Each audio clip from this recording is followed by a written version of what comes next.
Empecemos a repasarlos, sobre todo a los que ya quedaron, por lo menos de esta primera etapa que ya pasó en el Senado, de esta reforma laboral. Recordemos que a último momento el gobierno había aplicado cambios, por ejemplo sacó la cuestión de ganancias, sacó algunas cuestiones vinculadas a los reclamos que hizo la CGT, como para de algún modo evitar que tenga algún freno y por lo menos garantizarse esta media sanción. Veámoslo porque son un montón de puntos. Hay algunos que por supuesto generan polémica, hay otros que son celebrados sobre todo por las empresas, el sector privado, aquellos trabajadores que vienen trabajando en negro y que necesitan formalizar una situación laboral que en muchos casos se viene dando durante mucho tiempo. Empecemos a repasar cuestiones que quedaron aprobadas. Primero, el pago de los salarios. Se aprueba de que se pueda dar en moneda nacional, en moneda extranjera. El gobierno siempre ha insistido en la posibilidad, por ejemplo, de pagar en dólares. Por lo menos queda dentro de la reforma la posibilidad de que se pueda pagar en moneda extranjera. Que no necesariamente pueden ser dólares. Sí, claro. Puede ser otra moneda extranjera también. Por supuesto, reales, yen, cualquier otro tipo de moneda. Pero también esta especie, habitación, y lo que generó polémica es respecto de los alimentos, ¿no? Volver a las canastas. Se puede dar la posibilidad de contemplar dentro de los sueldos que te paguen con alimentos como parte de tu trabajo. Esa es una de las cuestiones que quedaron firmes.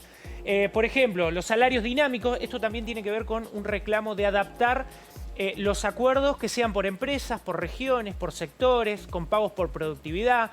Esto es un poco la intención del gobierno, donde advertía que muchos convenios colectivos de trabajo quedaban totalmente desfasados entre la realidad, por ejemplo, que puede tener provincia de Buenos Aires, ciudad de Buenos Aires o provincias patagónicas respecto del resto de las provincias, que muchas veces los volúmenes o los niveles de actividad no son los mismos y ahí se generaba como cierta disparidad entre, por ejemplo, lo que es un comercio aquí en la ciudad de Paraná o un comercio, lo que puede ser en Federal, respecto de un comercio de lo que vende en provincia de Buenos Aires, donde tenían que pagarle al trabajador y tienen que pagarle al trabajador hasta el momento el mismo pago, sin embargo el nivel de actividad es distinto. Bien, indemnizaciones, uno de los puntos más polémicos, obviamente. Acá es fundamental y lo tienen que tener en cuenta porque una vez que se apruebe eventualmente en diputados, esto va a empezar a correr a partir de que la norma entre en vigencia, que reducen sobre todo la base del cálculo.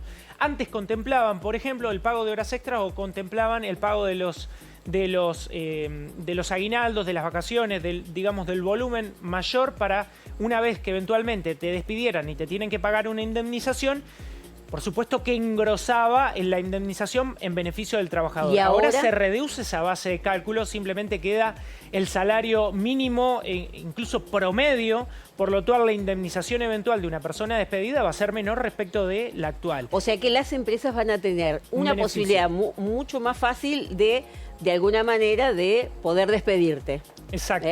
Y el otro tema, por ejemplo, es que van a poder pagar hasta en 12 cuotas esta indemnización. Entre 6 y 12 cuotas, dependiendo del tamaño de la empresa, que va a estar habilitada para, de algún modo, prorratear los pagos de las indemnizaciones. Ese punto es altamente y lejos no beneficioso para los trabajadores. Hay que decir que en algunas situaciones, de hecho, sucede en algunas empresas, dependiendo de los montos, muchas veces entre las empresas y los trabajadores acuerdan, por ejemplo, 3, 4 pagos, pero muchas veces termina siendo como una relación entre la empresa que despide a un trabajador y hacen un acuerdo con un trabajador eventualmente echado y le pueden decir en 3 o 4 pagos, pero muchas veces termina en ese acuerdo. Ahora directamente ya queda convalidado por la ley. Bien. Que, insisto, tiene media sanción. Después está el Fondo de Asistencia Laboral. Esto es una creación de algún modo de un fondo a partir de los aportes patronales de las empresas para financiar también estas eventuales indemnizaciones. Son cuentas financiadas justamente con estos aportes que va a quedar conformado también a partir de justamente de la ley. O sea, básicamente desde ahí saldría el dinero para pagarte la indemnización. Son los aportes patronales. Las empresas los empleadores con los aportes patronales que hacen, una parte va a quedar para ese fondo de asistencia laboral. De algún modo acá también generaban críticas respecto de lo que se deja de lado, por ejemplo, la asistencia a las cajas previsionales y demás, que porque vos tenés que hacer de la cuentita, sacás una parte para crear esta asistencia, ¿no? Claro, claro. Respecto de las vacaciones, que en este caso se habilita el fraccionamiento en tramos no menores a 7 días. Esto es como habilitar la posibilidad de que los trabajadores elijan en el momento del año en que puedan tomárselo. Perdón, puede ser una elección del trabajador o puede ser una decisión de la empresa. En general, el empleado puede proponer la fecha en la que conviene. Si el empleador le dice, no, esa fecha no me conviene porque quizá el nivel de actividad es mayor, esto no deja de ser un ida y vuelta. Siempre insistimos, no es lo mismo la realidad de una empresa donde uno puede acordar respecto a aquellas donde son muy rígidos respecto de los periodos en los que se pueden tomar. Bien. Pasemos a otra de las placas, son 3 en total porque los puntos son muchos. Las jornadas laborales, bueno, ahí no es años, no es años, si no sería como mucho. Tiene que ver con horas. Sí. Te habilitan de trabajar, a aumentar, ¿no?, hasta 12 horas, pero siempre y cuando se respete el descanso de 12 horas de un trabajador que eventualmente trabajara 12 horas. Es decir, la jornada laboral se puede ampliar, pero para volver a trabajar al día siguiente, por ejemplo, tienen que haber pasado por lo menos mediodía. Respecto del banco de horas extras, incluso hoy el ministro Schwarzenegger salió como a aclarar respecto de la creación de este banco de horas, que va a ser una especie de compensación voluntaria flexible. Y un ejemplo que por lo menos sirve para entenderlo. Ajá, ¿cómo si vos, por ejemplo, trabajás de lunes a viernes, vos, por ejemplo, podés decir, esto dependiendo de muchas veces de los ritmos de actividad, el viernes no quiero trabajar, siempre y cuando tu empleador te lo respete. Las horas que te corresponden, ejemplo, 8 horas del viernes, podés hacerlas y juntarlas en un banco de horas y compensarlas de manera flexible el resto de los días. Eso dependerá, insisto, del acuerdo, de la voluntad, de la flexibilidad que pueda tener el empleado respecto del empleador en ese diálogo. Días antes o días después que tenés que completar ese monto de horas. Podés cumplirlo creando este banco de horas. Otro tema no menor, la caja sindical. Acá directamente no le sacó un poco la caja a los sindicatos, pero le puso un tope.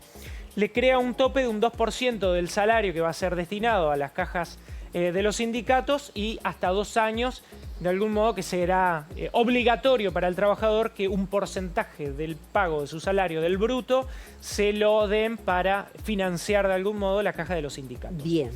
Las huelgas autorizadas, primero las huelgas tienen que ser autorizadas por los trabajadores siempre y cuando se trate de servicios esenciales y en este caso tienen que asegurar los trabajadores, cuando se trata de servicios esenciales, el 75% de la cobertura, es decir, no pueden del todo, por ejemplo, dejar librado un servicio y no brindarlo si se trata de un servicio esencial, por ejemplo, puede ser hoy en día algunas empresas vinculadas a energía, ¿no?, a los servicios y si no y si no son servicios esenciales también, digamos. Tiene que haber un acuerdo, tiene que haber una autorización. Una autorización. ¿No? Exactamente. De parte de la empresa o de parte del gobierno si no es del sector privado. Pero acá sobre todo lo que libera es a que la empresa sea la que tenga que aceptar. La que te autorice. Exactamente. Bien. Lo cual es bastante difícil también de pensarlo. Sí, por supuesto. Me quiero reclamar ante la empresa. Claro, decimos un grupo de trabajadores, decidimos hacer una huelga, tenemos que esperar la autorización de las autoridades. Otro tema, nueva categoría laboral. Esto está adaptado para las aplicaciones, sobre todo hoy en día cada vez se pide más. Los repartidores crean la categoría de repartidor independiente como para flexibilizar un poco esa relación contractual que muchas veces dicen no hay una relación de dependencia entre los trabajadores, que por ejemplo realizan un pedido y entregan algún tipo de pedido, con las empresas que son las dueñas de estas aplicaciones que te contratan momentáneamente. Dejan de algún modo esa posibilidad de blanquear una relación laboral que ya existe. Digamos, los repartidores ya en los últimos años trabajan, lo hacen, pero crean esta categoría específica dentro de la reforma laboral. Para finalizar, la última placa también tiene que ver con algunos beneficios que le dan también a las empresas, siempre con el afán del Gobierno Nacional de generar empleo registrado en blanco, que es un tema no menor, porque hoy en día hay que decirlo, más del 50% del trabajo que hay en la Argentina es en negro, lo cual crea una informalidad muy fuerte y eso impacta en las familias, impacta en la recaudación, impacta un poco en la economía argentina.